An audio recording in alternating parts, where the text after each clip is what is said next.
नमस्कार साथियों और प्यारे विद्यार्थियों। आर्य क्लास यूट्यूब चैनल के अंतर्गत सभी विद्यार्थियों का और साथियों का बहुत बहुत स्वागत और अभिनंदन करता हूं।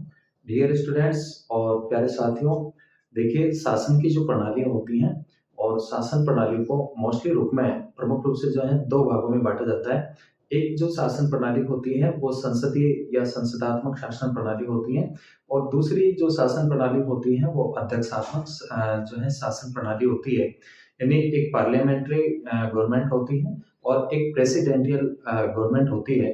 तो आज की जो हमारी जो क्लास रहेगी वो संसदीय जो शासन प्रणाली है या संसदात्मक जो शासन प्रणाली है उसके संदर्भ में अपन जो है विस्तार से बात करने वाले हैं।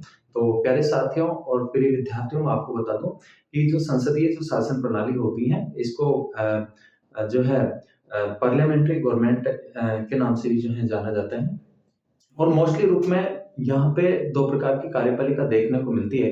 एक वास्तविक कार्यपालिका और एक जो है नाम मात्र की कार्यपालिका। और जो कार्यपालिका होती है वो व्यवस्थापिका के प्रति जो है सामूहिक रूप में क्या होती है, जवाबदेह होती है, उत्तरदायी होती है। जबकि अध्यक्षात्मक जो शासन प्रणाली होती है वहां पे कार्यपालिका व्यवस्थापिका के प्रति जो है जवाबदेह नहीं होती है। और जो संसदीय शासन प्रणाली होती है, संसदीय शासन प्रणाली में प्रमुख रूप से जो है दो प्रकार की कार्यपालिका देखने को मिलती है। कितने प्रकार की?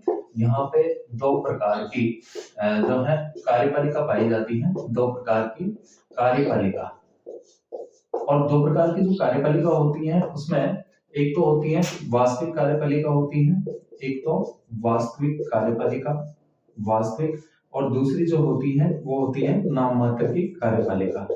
वास्तविक कार्यपालिका और नाम मात्र की कार्यपालिका। यहाँ पे जो राज्य का जो प्रधान होता है राष्ट्रपति, वो केवल औपचारिक और नाम मात्र की कार्यपालिका के अंतर्गत आता है। जबकि वास्तविक जो कार्यपालिका होती है, वास्तविक कार्यपालिका में जो है प्रधानमंत्री और मंत्रिपरिषद आते हैं।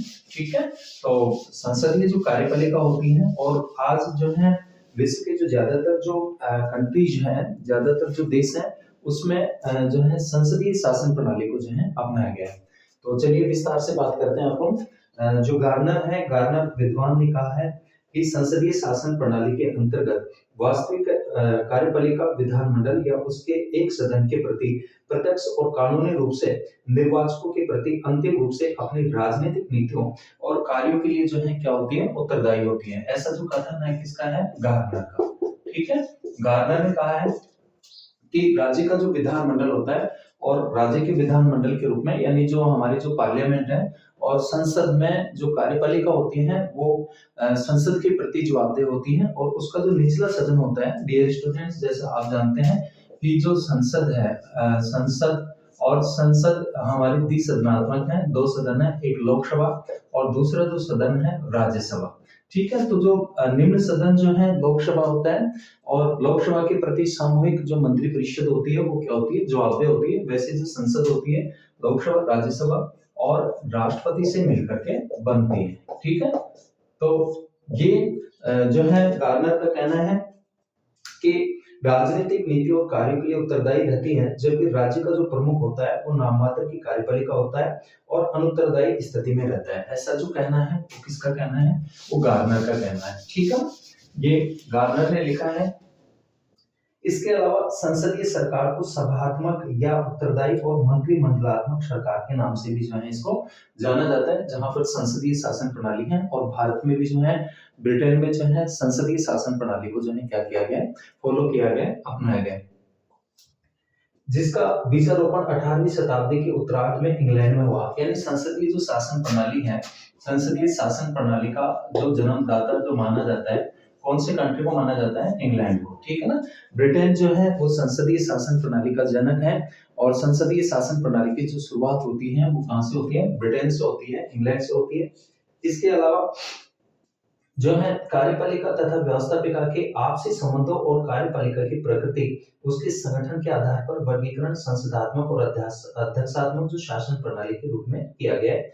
अगर कार्यपालिका विधायिका के या संसद के प्रति उत्तरदायी है तो वह संसदीय सरकार कहलाएगी। कौन सी सरकार कहलाएगी? संसदीय सरकार कहलाएगी। जो कार्यपालिका होती है वो व्यवस्थापिका के प्रति जवाबदेह होती है। तो ऐसे जो शासन का जो प्रकार है वो कौन सा होगा? वो संसदीय शासन प्रणाली होगा। और जो कार्यपालिका व्यवस्थापिका के प्रति जवाबदेह नहीं होती है तो शासन का जो प्रकार होता है वो अध्यक्षात्मक शासन होता है। और अध्यक्षात्मक शासन प्रणाली जो है अमेरिका में जो है अपनाई गई है। इसके अलावा जो है संसदीय प्रणाली वह प्रणाली है जिसमें कार्यपालिका पर व्यवस्थापिका का नियंत्रण होता है और कार्यपालिका व्यवस्थापिका के प्रति उत्तरदायी होती है। इसमें शासन की जो शक्ति होती है एक व्यक्ति में निहित न होकर के और संपूर्ण मंत्रिमंडल में निहित होती है और मुख्य कार्यपालक नाम मात्र का होता है। जैसे भारत में राष्ट्रपति और इंग्लैंड में राजा या रानी, सम्राट या साम्राज्ञी। ठीक है। तो मोस्टली रूप में जो संसदीय जो शासन प्रणाली होती है, संसदीय शासन प्रणाली के अंतर्गत जो कार्यपालिका होती है वो व्यवस्थापिका के प्रति क्या होती है? जवाबदेह होती है। ठीक है। और व्यवस्थापिका का जो निचला सदन है, जैसे भारत में निम्न जो सदन है संसद का वो लोकसभा है, तो सामूहिक मंत्री परिषद जो होती है लोकसभा के प्रति क्या होती है? जवाबदेह होती है। और व्यवस्थापिका के द्वारा कार्यपालिका पर क्या रखा जाता है? नियंत्रण रखा जाता है। बहुत सारे जो है प्रस्ताव के माध्यम से, जैसे काम रोको प्रस्ताव है, निंदा प्रस्ताव है, ध्यानाकर्षण प्रस्ताव है, अविश्वास प्रस्ताव है।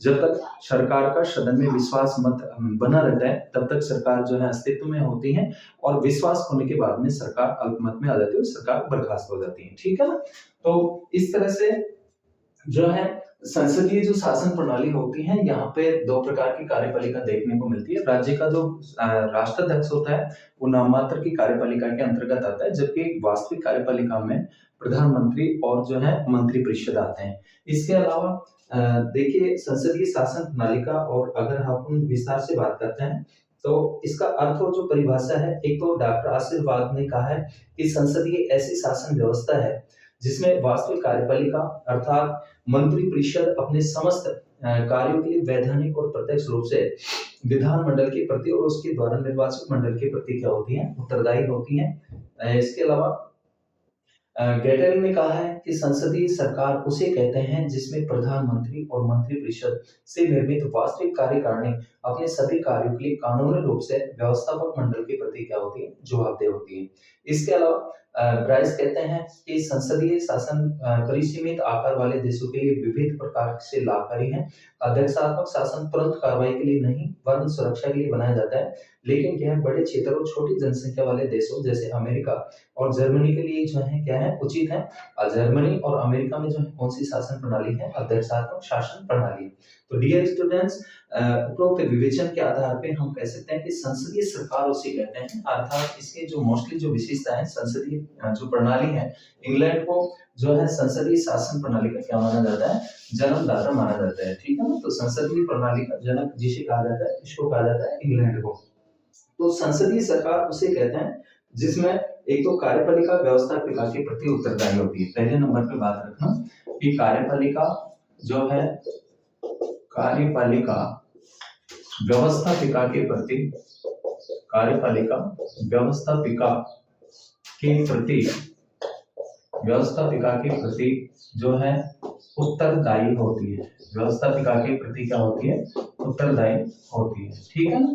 कौन सी शासन प्रणाली में? संसदीय शासन प्रणाली में एक तो जो कार्यपालिका होती है वो व्यवस्थापिका के प्रति क्या होती है? जवाबदेह होती है। दूसरी जो बात निकल कर आती है कि इस व्यवस्था में दोहरी कार्यपालिका पाई जाती है। सेकंड नंबर पे इस व्यवस्था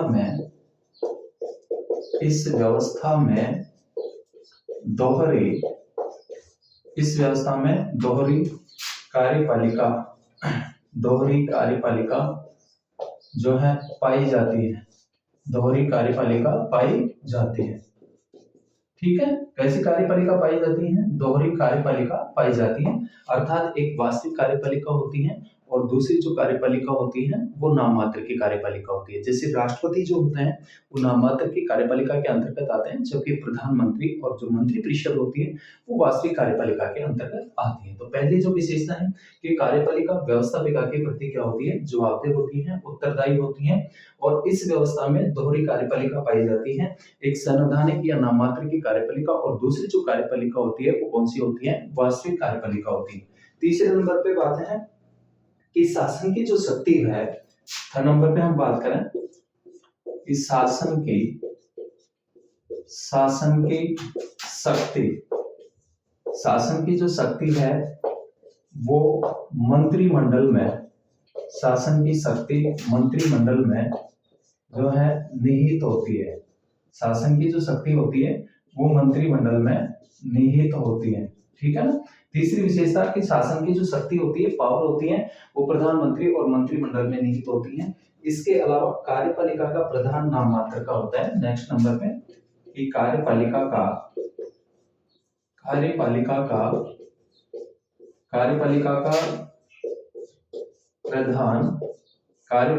प्रधान नाम मात्र का होता है। कार्यपालिका का प्रधान नाम मात्र का होता है, ठीक है। कि कार्यपालिका का जो प्रधान होता है, जैसे भारत में कार्यपालिका का जो प्रधान है वो राष्ट्रपति महोदय होते हैं, तो राष्ट्रपति नाम मात्र के प्रधान होते हैं कार्यपालिका के। इसके अलावा कार्यपालिका का कार्यकाल व्यवस्थापिका की इच्छा पर अर्थात बहुमत बने रहने तक निर्भर रहता है। कार्यपालिका का जो कार्यकाल होता है वो व्यवस्थापिका की इच्छा पर, अर्थात जब तक सदन में बहुमत प्राप्त होता है तब तक जो है कार्यपालिका का कार्यकाल जो है रहता है, और विश्वास मत होने के बाद में कार्यपालिका का कार्यकाल जो है क्या होता है, समाप्त हो जाता है, ठीक है ना। तो विश्वास मत तक जो है कार्यपालिका अपने पद पे जो है बनी रहती है। अब डियर स्टूडेंट्स, मोस्टली रूप में कि ये तो जो प्रमुख बातें हैं ये संसदीय सरकार की हैं। इसके बाद में अब जो है ये प्रमुख विशेषताएं अपने को जो है देखने को मिलती हैं कौन सी शासन प्रणाली में, संसदीय शासन प्रणाली के अंतर्गत। इसके अलावा संसदात्मक सरकार की जो विशेषताएं हैं, संसदात्मक सरकार की अपन मोस्टली विशेषताओं की बात करते हैं। विशेषताएं, संसदीय सरकार की प्रमुख विशेषताएं, एक तो जो है नाम मात्र की और वास्तविक कार्यपालिका होती है। सबसे पहले दोहरी कार्यपालिका, इसमें जो है दोहरी कार्यपालिका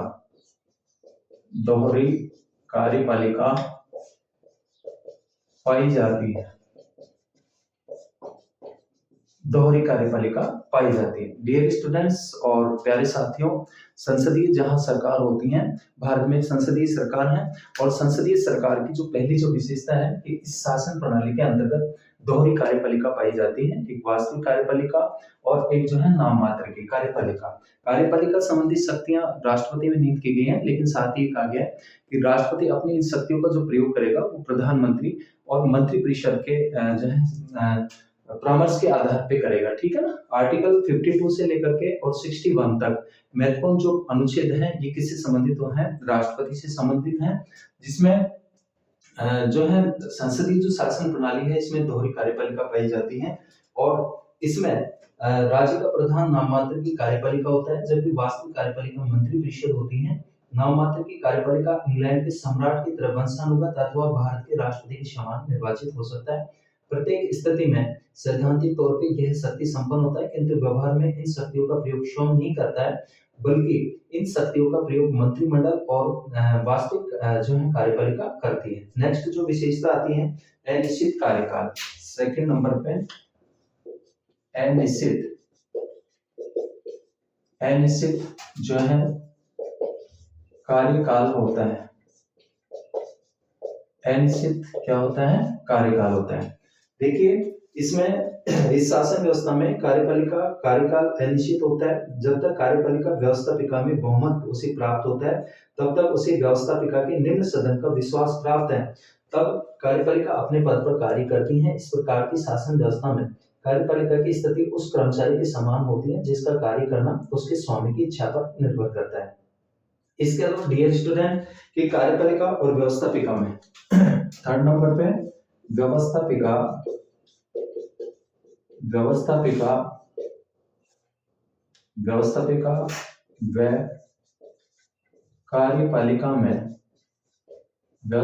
व कार्यपालिका में घनिष्ठ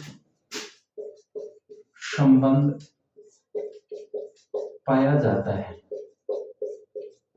व्यवस्थापिका और कार्यपालिका में घनिष्ठ क्या पाया जाता है, संबंध पाया जाता है, जिसमें जो है सत्य पृथक्करण सिद्धांत के विपरीत संसदीय व्यवस्था में कार्यपालिका और व्यवस्थापिका एक दूसरे से पृथक नहीं होकर के घनिष्ठ रूप से संबंधित होते हैं। कार्यपालिका की नियुक्ति व्यवस्थापिका में से की जाती है और कार्यपालिका तब तक कार्य करती है जब तक व्यवस्थापिका उसके प्रति विश्वास रखती है। व्यवस्थापिका अविश्वास प्रस्ताव पारित करके जो है कार्यपालिका को हटा सकती है। संसद के सदस्यगण काम रोको प्रस्ताव, निंदा प्रस्ताव के माध्यम से मंत्रिमंडल पर नियंत्रण रखते हैं। दूसरी ओर कार्यपालिका मात्र केवल प्रशासन का कार्य नहीं करती बल्कि कानून निर्माण में व्यवस्थापिका को सहयोग भी प्रदान करती है। साथ ही कार्यपालिका को यह भी अधिकार है कि वह राष्ट्राध्यक्ष को व्यवस्थापिका के विधान का परामर्श दे सकती है। इसके अलावा सामूहिक उत्तरदायित्व पाया जाता है। नेक्स्ट जो विशेषता है इसमें सामूहिक उत्तरदायित्व पाया जाता है। संसदीय शासन प्रणाली में जो है सामूहिक क्या पाया जाता है, उत्तरदायित्व पाया जाता है। ठीक है ना, सामूहिक उत्तरदायित्व जो है इसमें पाया जाता है, देखने को मिलता है। डियर स्टूडेंट्स, कौन सा उत्तरदायित्व? सामूहिक उत्तरदायित्व। इसमें एक तो क्या है कि संसदीय व्यवस्था में मंत्री सामूहिक रूप से व्यवस्थापिका के प्रति उत्तरदायी होते हैं और संसदीय शासन का नियम है कि वे इकट्ठे ही तैरते हैं और इकट्ठे ही डूबते हैं। अर्थात किसी मंत्री के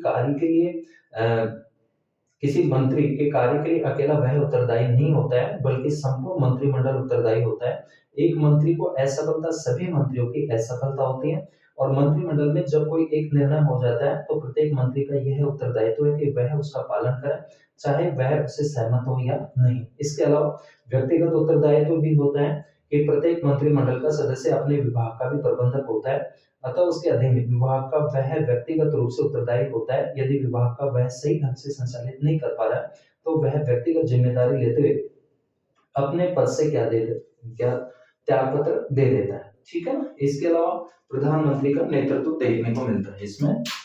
इसमें नेक्स्ट विशेषता की बात करें तो जो प्रधानमंत्री है, प्रधानमंत्री का नेतृत्व होता है। प्रधानमंत्री का नेतृत्व होता है। किसका नेतृत्व होता है? प्रधानमंत्री का नेतृत्व होता है। मोस्टली रूप में इस संसदीय व्यवस्था में मंत्रिमंडल अपने नेता अर्थात प्रधानमंत्री के निर्देशन में अपने कार्यों को पूरा करते हैं और प्रधानमंत्री मंत्रिमंडल के सभी कार्यों के लिए जो है जिम्मेदार होता है। वह मंत्रिमंडल रूपी मेहराब की आधारशिला है और उसका कार्य विभिन्न विभागों में सामंजस्य बैठा करके कार्य करना, उन पर नियंत्रण रखना होता है। वह समस्त जनता को अपने साथियों को नेतृत्व प्रदान करता है। लास्की के शब्दों में बात करें तो मंत्रिमंडल के निर्माण, जीवन और अंत में जो है केंद्रीय स्थिति जो है रखता है। और नेक्स्ट जो विशेषता आती है इसमें गोपनीयता पाई जाती है कि संसदीय शासन प्रणाली की यह विशेषता होती है कि मंत्रिमंडल की समस्त कार्रवाई गुप्त रखी जाती है और सभी जो मंत्री होते हैं गोपनीयता की शपथ लेते हैं। मंत्रिमंडल की बैठक में हुए विचारों को सार्वजनिक नहीं करते हैं। ब्रिटेन में कई बार विदेश मंत्रियों को इस कारण से अपने पद से हटना पड़ा क्योंकि उन्होंने अनुचित रूप से सरकार की गोपनीयता को खंडित किया और मंत्रिमंडल की कार्रवाई का कोई विवरण नहीं रखा जाता और न ही जो है उसकी कोई कार्रवाई लेखबद्ध की जाती है। ठीक है, तो डियर स्टूडेंट्स, शासन जो प्रणाली है और शासन प्रणाली को मोस्टली रूप में दो भागों में बांटा जाता है। दो भागों में बांटा गया है। एक तो जो है पार्लियामेंट्री गवर्नमेंट होती है यानी संसदीय सरकार होती है, संसदीय शासन प्रणाली होती है और संसदीय शासन प्रणाली का जो जनक है वो ब्रिटेन को माना जाता है। और दूसरी जो शासन प्रणाली होती है वो अध्यक्षात्मक शासन प्रणाली होती है और जो अध्यक्षात्मक शासन प्रणाली है वो अमेरिका में अपनाई गई है। भारत और ब्रिटेन में संसदीय प्रणाली है और मोस्टली हमने इसके विशेषताओं के संदर्भ में बात की संसदीय शासन प्रणाली के संदर्भ में। डियर स्टूडेंट्स और प्यारे साथियों, मुझे मोटिवेट करने के लिए आपका लाइक और सब्सक्राइब मेरे लिए जो है महत्वपूर्ण है। तो निश्चित रूप में जो है आपको क्लास अच्छी लगे तो आप क्लास को लाइक, सब्सक्राइब और जो है शेयर कीजिए। मिलते हैं नेक्स्ट क्लास में। अध्यक्षात्मक शासन प्रणाली के संदर्भ में अपन बात करेंगे, वो अपनी अगली क्लास रहेगी। तब तक सभी साथियों और विद्यार्थियों को बहुत बहुत धन्यवाद।